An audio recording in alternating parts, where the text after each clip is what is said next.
Dave here, bringing you the message on the big screen again tonight. 2 weeks ago, I brought you a message on the big screen thanks to shingles. This time round, I bring you this message thanks to COVID, unfortunately. But very fortunately, I am doing okay, which is great.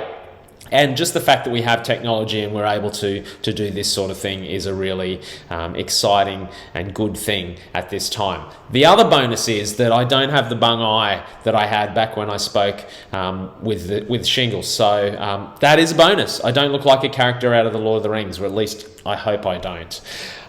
We are in our final week on a series on relationships. We've been looking at the various different types of relationships that we'll have throughout our lives. Relationships with other believers, relationships with our bodies. How is it we are to treat our bodies? Relationships under the covenant of marriage. What does that look like? And tonight, as we finish out our series, we're going to talk about relationships for singles, if you are a single person. Now, if you are not single, I want to stop you in your tracks before you start to tune out, because if you're single, if you are dating someone at the moment, if you are engaged to someone at the moment, or thinking about popping the question, or if you're married or otherwise, this message has something in it for all of those relational states. And so I want you to not feel like you need to tune out.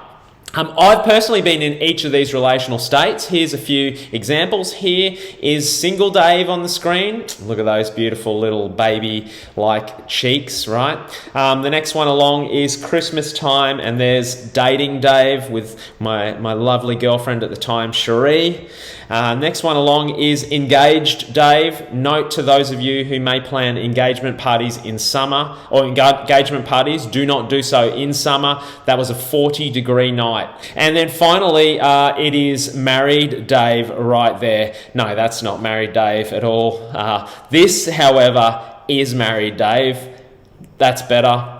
There I am. There's my beautiful wife on our wedding day back many years ago. Picture perfect day. And just for a little bit of added bonus, I asked my 8-year-old son, could he draw a picture of Dad on his wedding day? And here's what he came up with. Yep, there you go. I think he's got that just about right. That hairstyle could not be closer to the mark there. Jokes aside, we are going to be a little bit more topical tonight, and we're going to make sure that we address some of the key questions about singleness and dating that you might have. Now, we're not going to be able to address everything in our time together, but this is going to be a real starting point for us. And I'd love it if we could address 3 common thoughts when it comes to being single or to dating or being engaged or married to someone. Because I think we can sometimes fall into the trap of generalizing and making assumptions about being single and dating and everything that leads up to that stage where you get married. And so what we're going to do tonight is we're going to debunk 3 myths that there are out there about singleness, dating, and engagement/marriage. And then after we've debunked those myths, we are going to answer this key question. How should I approach being single or dating or being engaged or married? What's my approach? And we're going to try and do this in about half an hour or so. This could become my longest sermon to date. So Dave Luthi, if you just need to turn me off, the good thing is you can do so. You don't have to give me the whole, finish up now, Dave. You can just push a button and I'm off the screen. But my hope is that all of you listening to this tonight will come away with at least one takeaway, whichever situation you are in, and you will be able to take at least one thing away. We're going to start by reading our passage. It comes from chapter 7 of 1 Corinthians, and it's starting at verse 25 to 40. So 1 Corinthians 7, 25 to 40. Now, about virgins. Now, this is Paul who starts out writing about virgins. So we know straight away who this is addressed to, at least this part of the letter. Now, in particular, when he's talking about virgins, he's talking about the young women at the time as a part of the culture who were put into arranged marriages. These were young women, were virgins, and they were married off to others in deliberate, intentional, arranged marriages. So straight off the top, here's who he's talking to. Let's continue. He says, I have no command from the Lord, but I give a judgment as one by whom the Lord's mercy is trustworthy. Paul's basically saying, this is my opinion here. This isn't a command from God, but I'm giving it to you as someone who's received God's mercy and received God's grace and wisdom in my life. And so I'm giving it to you on good regard, not out of my own effort or my own will. And now verse 36, let's keep reading. Because of the present crisis, I think that this is good for a man to remain as he is. Crisis is a strong word to use here. We don't know exactly what was going on at the time, what the present crisis was. There were a number of things happening in the Corinthian church. But what we do know is that something significant was happening for Paul to write to the church at this time with this letter. They were in crisis mode. There was some sort of issue, some intense difficulty, maybe even a present danger that was confronting the Corinthians at the time. All right, let's keep reading from verse 27 now. Are you pledged to a woman?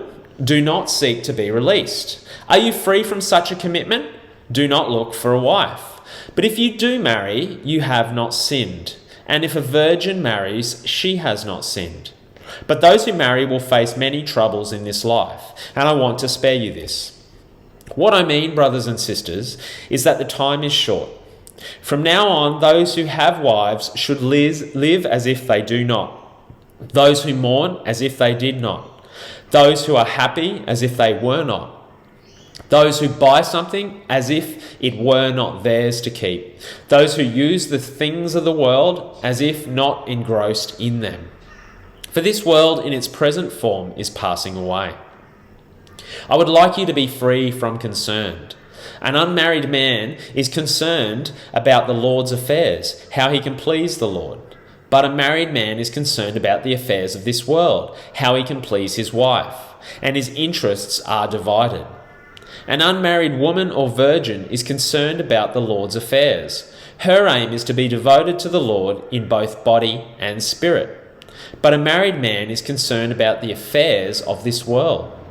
Married woman, how she can please her husband. I am saying this for your own good, not to restrict you, but that you may live in a right way in undivided devotion to the Lord. If anyone is worried that he might be not be acting honourably toward the virgin he is engaged to, and if his passions are too strong and he feels he ought to marry, he should do as he wants. He is not sinning. They should get married. But the man who has settled the matter in his own mind, who is under no compulsion, but has control over his own will, and who has made up his mind not to marry the virgin, this man also does the right thing. So then, he who marries the virgin does right, but he who does not marry her does better. A woman is bound to her husband as long as he lives. But if her husband dies, she is free to marry anyone she wishes, but he must belong to the Lord. In my judgment, she is happier if she stays as she is, and I think that I too have the Spirit of God.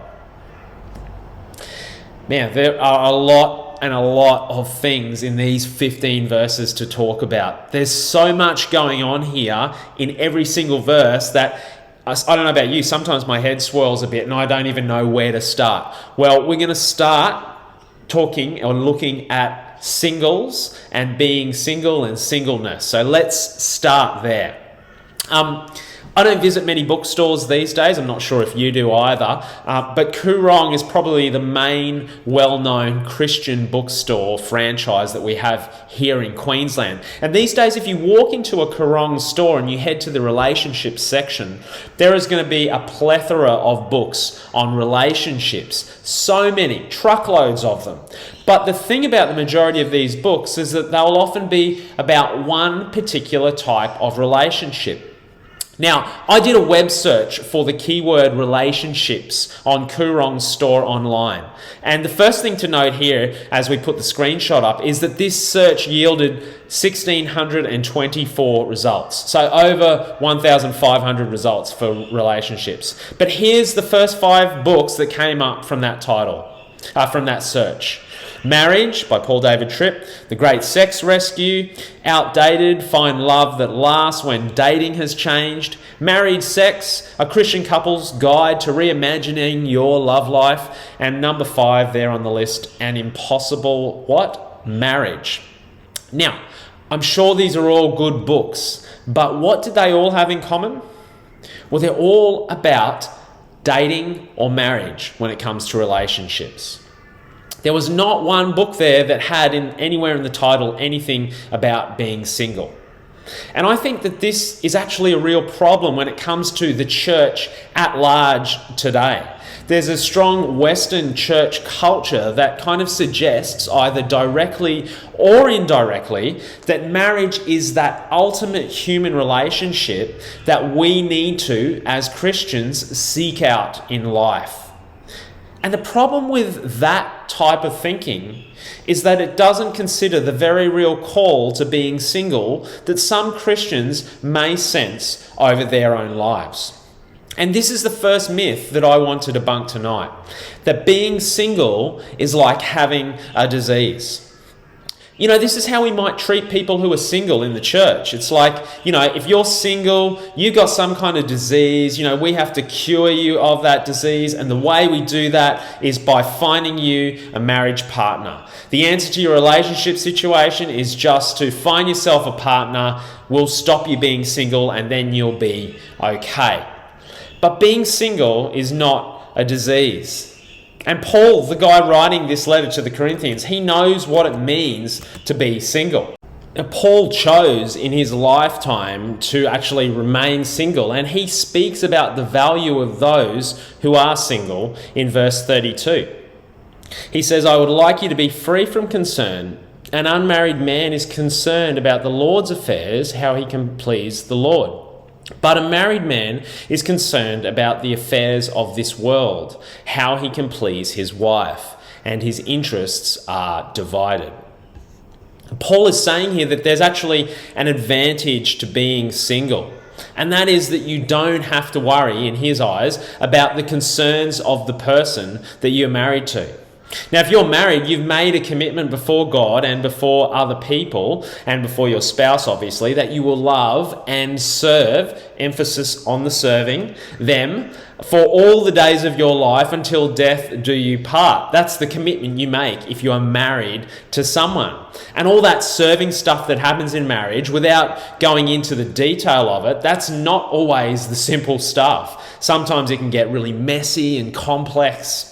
And it usually involves dying to yourself in many ways and considering the needs of your spouse first. You know, if Cherise had a really big day and I walk in the door from work, sometimes she'll turn around and say to me, I'm out, I've just got to go for a walk and get out of the house. Now, you know, dinner might not be ready, the house might be in a bit of a mess, there's a whole bunch of things that could be going on. But I, as her husband, need to consider her needs. And let's face it, that's just hard to do sometimes because we all have our own concerns, our own expectations, our own ideals when it comes to relationships. And Paul here is saying that if you're single, you don't have those concerns of a spouse. Your interests can remain devoted to God. You can serve him apart from a marriage partner. Now, that doesn't mean that we don't serve other people, but if you're single, you won't have that one special relationship, your marriage, which is prioritized over and above other human relationships. And so I want you to consider something this evening, that there actually may be some people who genuinely have a call to singleness, even sitting here right now in this building. I know a Christian woman who's chosen to remain single because she felt like God had called her to that, even though a couple of guys were interested. I've known people who haven't had the best marriage relationship, have divorced and have chosen not to remarry and live the rest of their life single. Now, it's worth noting here that Paul isn't saying that being married or being single is about right or wrong. It is not about that at all. You are not in the wrong if you are married or if you're single. Paul says, he who marries does right, but he who does not marry does better. Those are his words. And what he's saying, when it comes to marriage versus singleness, it's not about good or right versus wrong. It's actually about good versus better. It is good to get married. There's nothing wrong with that at all. Marriage is great, in fact, and we're going to talk about that soon. But he is saying here that when it comes to your relationship with God, it's actually better, as far as devotion is concerned, to be single, because you're able to be concerned about the Lord's affairs and how you can please the Lord. So here's the myth that we want to debunk, that being single is like a disease. If you're here this evening and you have a sense that singleness might actually be what God could be calling you to, then you need to know that this is not wrong. This is not a bad thing. God actually uses singleness for his good. And that's an exciting thing, right? And as far as the church at large is concerned, not just our church, the church at large, I think that we should be a bit more aware and sensitive to the reality that there are those people in our churches who are currently single who may actually not be looking for a husband or a wife. And that is actually okay. We don't need to set all of our friends up or force them into relational situations that they maybe don't want to entertain. And the other thing to say is that if you're single and you felt judged or criticized by the church for that single status, then I want to apologize on behalf of the church for those words and those feelings that have been put on you, because they are not right. Because being single is not a disease. It is actually a blessing from God for God. And this is what Paul is saying. Singleness is this gift. It's a true gift, and it comes from him. Now, if you're single right now, but you have a strong desire to find a marriage partner, then that is a good thing as well. Dating. This is the way, this is the really intentional way that you are going to go about finding that partner for life. It's by dating. Let's move on to that. I remember the early days of dating my wife, Cherie, like they were yesterday. Such memorable times. We did so many enjoyable things as far as, those early feelings and romantic moments as a dating couple. We'd hang out at the beach together, hang out with friends, we'd go to concerts and events.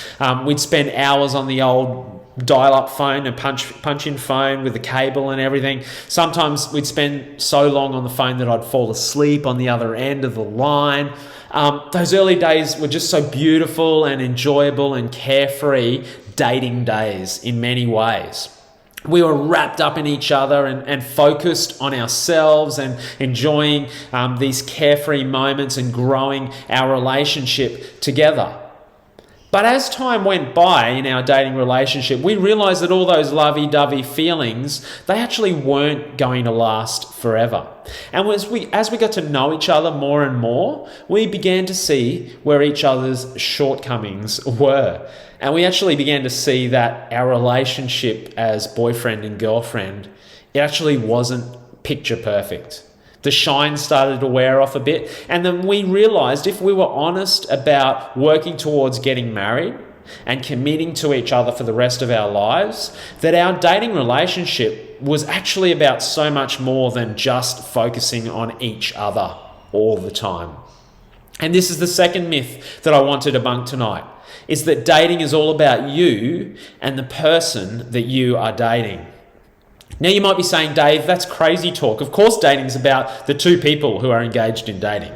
Well, you're right to a degree, but let's see what Paul has to say. Verse 34 here.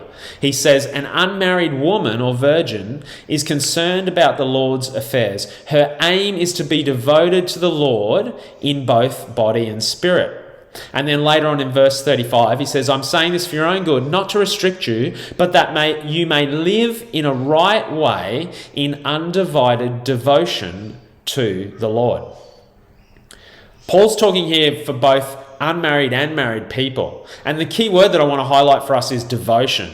The word devotion means love, loyalty, and enthusiasm. And Paul here is telling us what our aim is in our relationships. whether we're married or not. And that is this word devotion. Devoted to the Lord. The New Living Translation version of this verse has Paul saying, I want you to do whatever will help you serve the Lord best with as few distractions as possible. Now, being devoted to God isn't easy when you've got that person, that special person in your life that you're dating or that you are engaged to. That person takes extra energy and effort and attention and part of your devotion.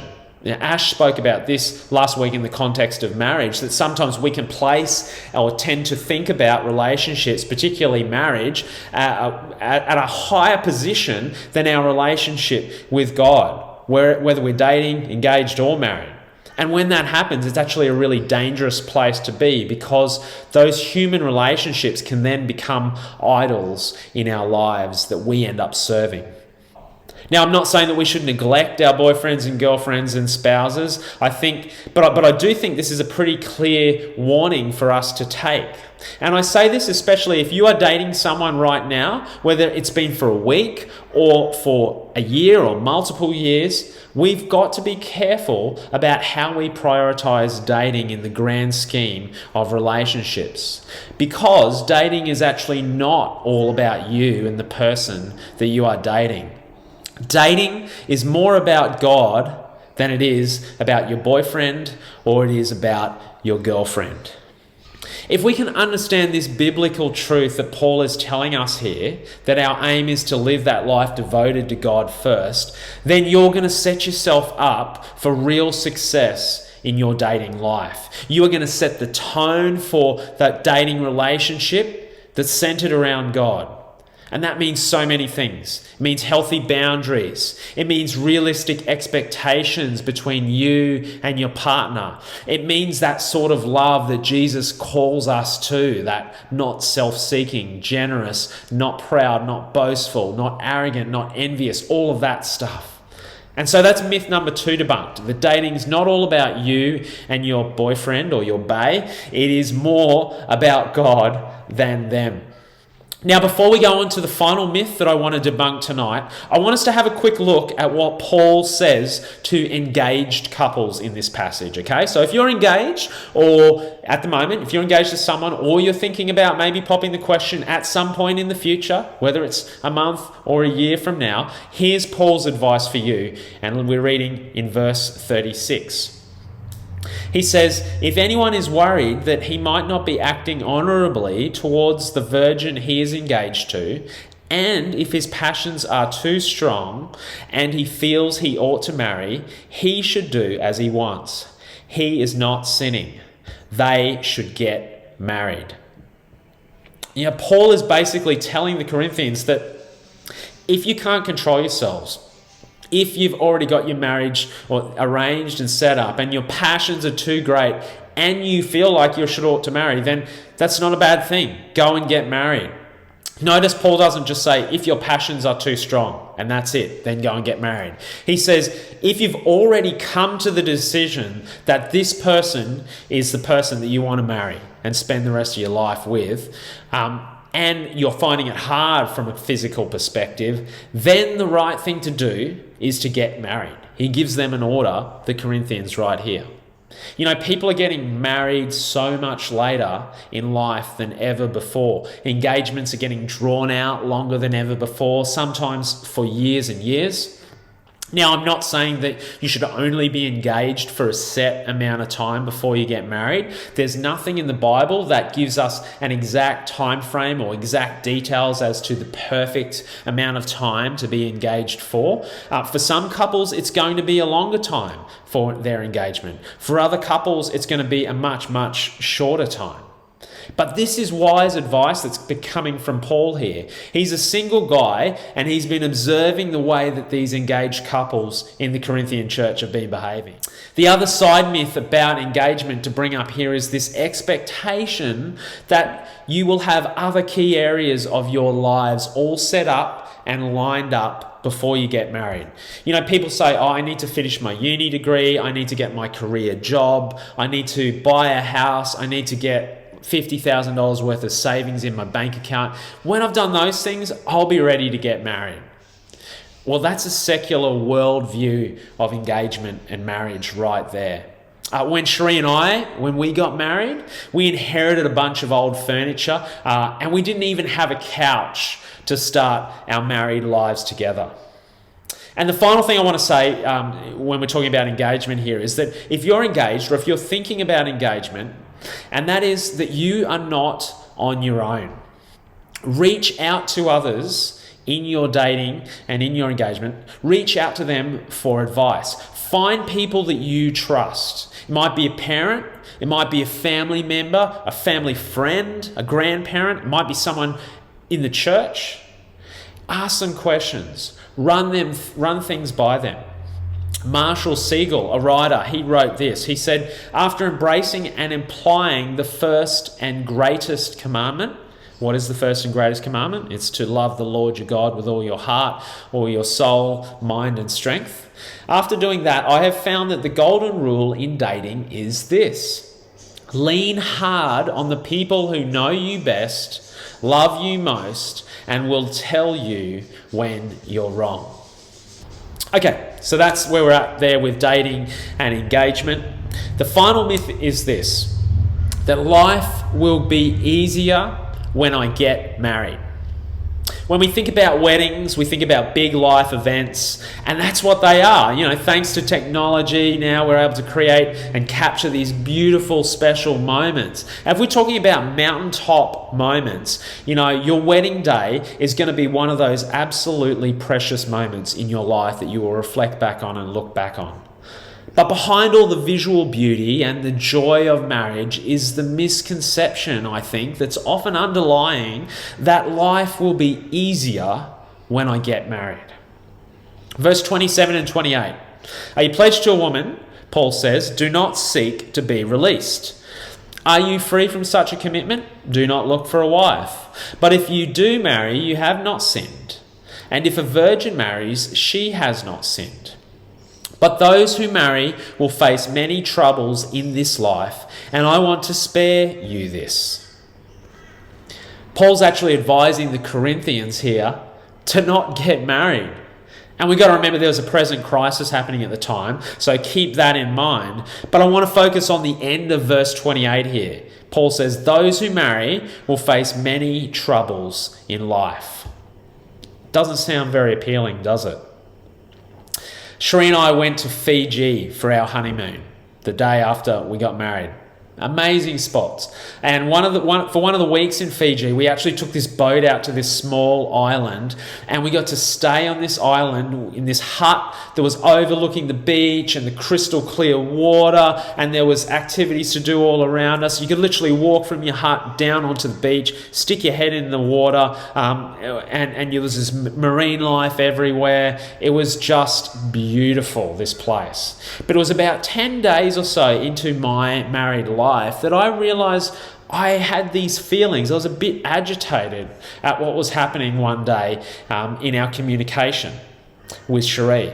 And I wasn't exactly sure what it was, but I had this irritable sense come over me while we were on this picture-perfect island for our honeymoon. Yeah, the two different situations couldn't have been more contrasting. And it took me a while, but I eventually realized that I had this underlying expectation that when we got married and here we are on our honeymoon, and everything is going to be better. Everything is going to be instantly kind of not perfect, but much, much better. Sure, I knew there'd still be life problems to deal with, but now I had a partner to help me deal with them. And while that's true, the underlying belief I have was that all of life's bigger problems would basically disappear when I got married, and life would be better in every single way. Now, sure, life was better with my wife. Life still is so much better with my wife. I couldn't imagine life without her. But all my problems did not go away when I got married or when I got engaged. Instead, you know what? The opposite actually happened. I began to see who I really was because of my wife. I began to see that she would bring out the best in me for sure, but often amongst all of that in daily life, the worst in me would come out as well. Paul says if you marry, you're going to face trouble in your life. He's basically saying marriage is not as easy a path as singleness. Have a think about that. And so that's myth number 3 debunked. All of your problems don't go away when you find a life partner. All of your problems do not go away when you get married. Now, I don't say this tonight to make us look at marriage in a gloomy light. I think it's an important prompter for us when we look at marriage to remember, as Ash said last week, marriage is not the end goal when it comes to relationships. We should expect there to be difficulties and problems, but you know what? There is real beauty in working through those things together with your spouse and growing through those situations and learning and loving in different ways. Okay, so knowing all of this and having debunked those 3 myths, before we finish our time together, I want to address this key question for us. Knowing this, how should I approach singleness? Dating, engagement, and what about marriage? What's my approach here? How do I go about life if I am currently single? The main relationship that you and I need to prioritize in this lifetime. That's the reminder. And it's our relationship with God. If you're single and the gift of singleness is seriously something that you might be considering, your approach isn't to lean into your own bubble of singledom and cuddle up in there. If you're single and ready to mingle, like you're like, I want to meet someone right now, let's go. Your approach isn't just to try and get the attention of that guy or that girl that you like. You're not to go out there and just try and flirt with them at every instance. If you're dating someone right now or you're engaged to be married, or even if you are married, you actually might be disappointed with this answer, but our approach when it comes to our relationships is seen in verse 35, and that is to live in a right way in undivided devotion to the Lord, to be devoted to God in body and in spirit. This is our approach that we are to take. As followers of Jesus, this is our call to be devoted to Him above every other relationship we'll ever have in our lives. And tonight, wherever you're at in your life and in your relationships, Jesus does this. He invites you to come to Him. He says, "Behold, I stand at the door and knock. If anyone hears my voice and opens the door, I will do what? I will come into him and eat with him and he with me." Jesus is inviting each of us to open the doors of our hearts to Him when it comes to relationship. He's a relational God who desires relationship with us. Like a father who wants to protect his little daughter or his son, God wants us to come around Him in our own lives. And so to finish with, I think it would be really great for us to have a time of prayer together for all of our relationships that we find ourselves in. With other believers, our relationships with our bodies, those who are single, those who are married, those who are dating, those who are engaged, everything else. And most importantly, if you are a follower of Jesus this evening, your relationship with God, the living God. And if you haven't yet placed your faith in Jesus, then as I said before, He's inviting you to come to Him tonight and place your faith in Him. And so what we're going to do is we're going to have a time of prayer together now. And what I'd love is that if everyone was able to participate in this time. So we're going to have some light music playing in the background. So band, I want you to not feel like you have to go up on stage. Stay where you are. Be involved in this time of prayer. Guys on the sound desk, the same thing. And what I'd love to invite you to do is to pray together with those that are around you if you're comfortable with doing that. If it's your first time here or if you don't feel comfortable with praying with other people, that is totally okay. What I want to invite you to do is just where you are, just to take some time to sit and maybe even pray by yourself. Okay? But for those who want to be involved here, let's pray for each other, for our relationship with God and our relationships with others. and let's commit them all to Him. So let's pray knowing that He actually wants the best for you and for me when it comes to our relationships with other people in life. He does want the best for you. If you're single right now and you're a little bit disappointed, He wants the best for you. If you are dating right now and it's not everything it's cracked up to be, He wants the best for you. If you're married, same thing. Engaged, same thing. Okay, so let's spend about 5 minutes or so praying, and then Dave is going to come back. He's going to pray to close our time praying together, and then the band's going to come forward and we can worship our God together to finish our time out. If you want to move your chairs around, feel free to do so now. We'll put some music on and let's start praying in small groups together. Bless you guys.